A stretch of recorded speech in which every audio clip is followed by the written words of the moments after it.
अंकिता भंडारी की हत्या सितंबर 2022 में हुई थी। वह 18 सितंबर 2022 को पौड़ी जिले के यमकेश्वर स्थित वनंतरा रिजॉर्ट से लापता हुई थी और लगभग एक सप्ताह बाद उनका शव चीला शक्ति नहर से बरामद हुआ था, जिस मामले में रिजॉर्ट मालिक पुलकित आर्य और उसके साथियों को दोषी ठहराया गया और आजीवन कारावास की सजा सुनाई गई है। एक बार फिर यह कैसे तब सुर्खियों में आया जब उत्तराखंड के 3 साल पुराने अंकिता भंडारी हत्याकांड से संबंधित बीजेपी के पूर्व विधायक का एक ऑडियो वायरल हुआ है, जिसमें बीजेपी के ही कुछ वरिष्ठ नेताओं के इस मामले में शामिल होने के आरोप लगाए गए हैं। आज दिल्ली में उत्तराखंड के लोगों ने इस मामले को लेकर प्रदर्शन किया। लोगों की मांग है कि इसकी सीबीआई जांच होनी चाहिए और जो भी इस केस में शामिल है उसके नाम उजागर होने चाहिए। दिल्ली से अमित, समाचार 24।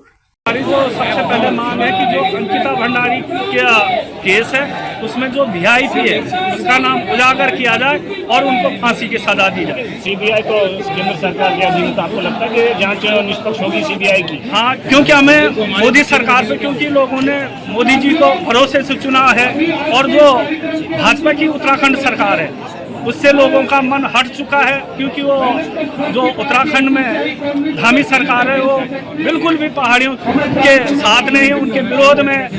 और हमें मोदी जी से बार बार निवेदन कर रहे हैं कि हम आपको इसीलिए वोट करते हैं, आपको इसीलिए सत्ता में लाते हैं कि आप हमें न्याय दीजिए, अंकिता भंडारी को न्याय दीजिए, पहाड़ों को न्याय दीजिए। और इसी सापेक्ष में बार बार निवेदन करते हैं मोदी जी से कि आप अंकिता भंडारी और पहाड़ को न्याय दीजिए। सब पहले तो सीबीआई जांच होनी चाहिए। अगर सही में सरकार जनता के साथ तो उनको सीबीआई जांच कराने में क्या दिक्कत है? अगर वो बोल रहे कि कोई वीआईपी नहीं है, कोई नहीं है, तो क्यों नहीं सीबीआई जांच करवा लेते हैं? ठीक है, इस सरकार ने बहुत ही भ्रष्टाचार लेके, गुंडागर्दी लेके हर चीज चरम पे, एकदम चरम पे। तो कोई प्रशासन नहीं है, तानाशाही जैसा हालत है। मीडिया को इन्होंने, बड़े बड़े मीडिया को इन्होंने अपने कंट्रोल में कर रखा है। आप सोच रहे होंगे कितना पिछले 7 साल में 1000 करोड़ रुपए से ऊपर मीडिया को दिया है। तो मीडिया में कोई नेशनल, सबकी यही डिमांड है सीबीआई जांच हो। और अगर इतना ही सच्चा वो है वो, तो उसको खुद बोलना चाहिए कि मेरा नार्को टेस्ट कराओ।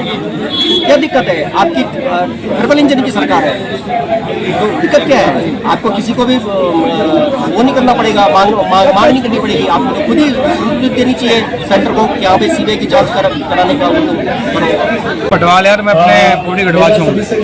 मेरे को ये देख के बड़ा ही दुख होता है कि जो उत्तराखंड के अंदर ये चीज़ें हो रही है, भारी लोग वहाँ आके ये काम कर रहे हैं। जो हमारी बेटी थी अंकिता भंडारी, जो कि एक ऋषिकेश के अंदर उसमें काम करती थी, और जब उसको गलत काम के लिए उकसाया गया, उसने मना किया, तो उसके साथ में रेप केस हुआ। रेप केस होने के बाद जब उसने बोला कि मैं चीज मतलब सार्वजनिक कर दूंगी, सबको बताऊंगी मैं, तो उसको मार दिया गया। उसका मतलब उसकी हत्या कर दी गई। हत्या कर दी गई अपने यहीं के, जो अपने दिल्ली के अंदर, ये बिहार में कोई विधायक अपने सांसद है करके, जो गट्टू मट्टू, जो उसका नाम अभी वो चल रहा है। मोदी जी वैसे तो वहाँ आते कहते हैं कि गढ़वाल का बच्चा और वहाँ का पानी वहाँ के काम आएगा, पर यहाँ लगता नहीं। ऐसे खाली वो मतलब अपने धुन में बोलते हैं, धुन वाली बातें करते हैं मोदी जी वहाँ के कि भाई ऐसे हो, जो कि बीजेपी गवर्नमेंट वहाँ पर है। बीजेपी के कई विधायकों ने, कई ने वहाँ पर इस्तीफा दे दिया। क्यों दिया? कोई ना कोई बात तो है नहीं वहाँ पर। जो वहीं के बीजेपी के विधायक है, ग्राम सभा के प्रधान है, वहाँ पर वो अपना इस्तीफा दे रहे हैं कि अंकिता भंडारी के उसको न्याय नहीं मिल रहा हो। इंसाफ मिलना चाहिए। अगर इंसाफ नहीं मिलेगा अंकिता भंडारी को, तो उत्तराखंड के अंदर बीजेपी गवर्नमेंट अगली बार नहीं आएगी, चाहे वो ग्राम प्रधान हो चाहे कोई भी हो। देखो, जो वहीं की बच्ची सेफ नहीं है तो देश कहाँ से सेफ होगा हमारा? और हम बड़ी बड़ी बातें यहाँ करते हैं खड़े होके कि हम ये वहाँ पर ये काम करेंगे, वो काम करेंगे। ये देख के बड़ा दुख होता है मेरे को। मेरे उत्तराखंड की बच्ची है भंडारी, इससे पहले किरण देगी के साथ ऐसे हुआ, तब भी कोई इसको न्याय नहीं मिला। ये बड़े बड़े लोग जो पैसे लेके जज को खरीद लेते हैं, अदालतों को खरीद लेते हैं, पुलिस वालों को खरीद लेते हैं, ये चीजें सब बंद होनी चाहिए। अगर उत्तराखंड का विकास चाहिए तो हमारे उत्तराखंड के हर आदमी को घर से बाहर निकलना होगा। आज ये अंकिता भंडारी है, कल उनकी बेटी होगी। जब उनकी बेटी होगी तब उनको पता लगा कि क्या चीज होती है। तो मैं सभी उत्तराखंड के लोगों से ये कहना चाहता हूँ, हाथ जोड़ के निवेदन करना चाहता हूँ कि हर कोई आए, बाहर निकले और अपने उत्तराखंड को बचाए। अब देख ही रहे, जैसे वहाँ पर भालू हो गया, बाघ हो गया, वो कहाँ से आ रहे हैं? यहाँ तक भी तो वहाँ लोग रहते थे ना, कोई वो फोर्स नहीं थी, कुछ नहीं था, तब भी वहाँ लोग रहते थे वहाँ पर आज वहाँ ये हालत हो गए हैं कि आदमी वहाँ घर से बाहर निकलने में डर रहा है। वहाँ क्यों डर रहा है? ग्राम से डर रहा है, नेताओं से भी डर रहा है वहाँ घर। तो मैं बीजेपी सरकार से, धामी सरकार से यही कह रहा हूँ अंकिता भंडारी को न्याय दिया जाए और जो भी इसमें जितने भी लोग इसमें जुड़े हुए हैं, जो भी चेन जुड़ी हुई है, उन सबके ऊपर सख्त से सख्त कार्रवाई हो, उनको फांसी की सजा दी जाए। अगर वो ये लोग नहीं कर सकते तो नेक्स्ट टाइम में बीजेपी उत्तराखंड से हाथ धो बैठेगी। मैं जसपाल सिंह पटवाल, नमस्कार।